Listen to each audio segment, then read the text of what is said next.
ধরুন কেউ একটা ছবি এডিট করতে দিল, খুব সাধারণ একটা অনুরোধ, তাই না? কিন্তু যদি বলা হয় এই সাধারণ কথার ভেতরেই লুকিয়ে থাকতে পারে কাউকে প্রভাবিত করার বা সম্মান দেখানোর একটা দারুণ কৌশল। হ্যাঁ, একটা সাধারণ বাক্যেই এত কিছু।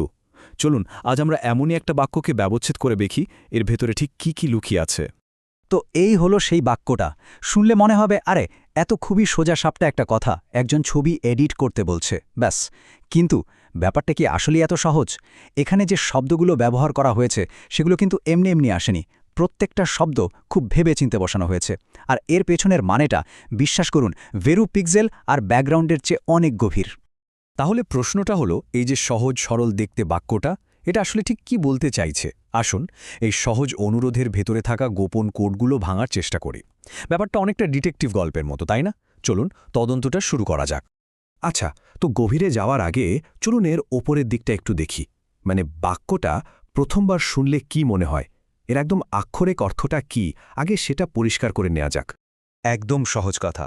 একজন চাইছেন তার একটা ছবিকে আরও সুন্দর করতে, আর সেজন্য একটা সুন্দর ব্যাকগ্রাউন্ড জুড়ে দিতে বলছেন। খুবই সোজা সাপটা, তাই না? কিন্তু এখানেই তো আসল মজা। এটা গল্পের শেষ নয়, বরং শুরু। কারণ যেটা আমরা খালি চোখে দেখছি সেটা তো আর পুরোটা নয়, তাই না? আসল ব্যাপারটা, আসল অর্থটা লুকিয়ে আছে ওই শব্দগুলোর মধ্যেই। আর সেটা বুঝতে হলে আমাদের এখন একটা সার্জনের মতো কাজ করতে হবে। বাক্যটাকে কেটে এর প্রত্যেকটা অংশকে আলাদা করে দেখতে হবে। দেখুন, যে কোনো অনুরোধের দুটো মূল জিনিস থাকে, একটা সাবজেক্ট আর একটা অবজেক্ট। এখানে সাবজেক্ট হলো ছবি, যেটা অলরেডি আছে, আর অবজেক্ট হলো ব্যাকগ্রাউন্ড, যেটা নতুন করে যোগ করতে বলা হচ্ছে। এই দুটো শব্দই হলো অনুরোধটার ভিত্তি। কিন্তু এর আসল চরিত্রটা ফুটিয়ে তোলে অন্য কিছু শব্দ। আর এখানেই দেখুন ব্যাপারটা কি দারুণ ইন্টারেস্টিং হয়ে ওঠে। খেয়াল করেছেন কি, সুন্দর শব্দটা কিন্তু একবার আসেনি, এসেছে দুবার।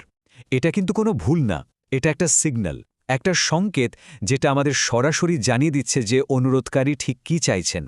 প্রথমবার যখন বলা হচ্ছে আরেকটু সুন্দর করে, এই সুন্দর শব্দটা আসলে একটা কাজকে বোঝাচ্ছে। মানে যে ছবিটা আছে সেটাকে আরও সুন্দর করে তোলা। দেখুন, এখানে কিন্তু বলা হচ্ছে না যে ছবিটা খারাপ, বরং বলা হচ্ছে এটাকে আরও একটু ভালো, আরও একটু সুন্দর করার সুযোগ আছে। কি দারুণ একটা অ্যাপ্রোচ, তাই না? আর দ্বিতীয় সুন্দরটা কোথায়? সুন্দর একটা ব্যাকগ্রাউন্ডে। এই সুন্দর শব্দটা দিয়ে বোঝানো হচ্ছে যে নতুন যে ব্যাকগ্রাউন্ডটা যোগ করা হবে সেটার কোয়ালিটি কেমন হতে হবে। তার মানে কাজটাও সুন্দর হতে হবে, আর যে জিনিসটা দিয়ে কাজটা করা হবে মানে ব্যাকগ্রাউন্ড, সেটাও সুন্দর হতে হবে। তো প্রশ্নটা হলো, একই শব্দ দুবার ব্যবহার করার দরকারটা কি? এটা কি এমনি এমনি বলা? না, একদমই না। কথা বলার সময় কোনো শব্দের পুনরাবৃত্তি মানে কিন্তু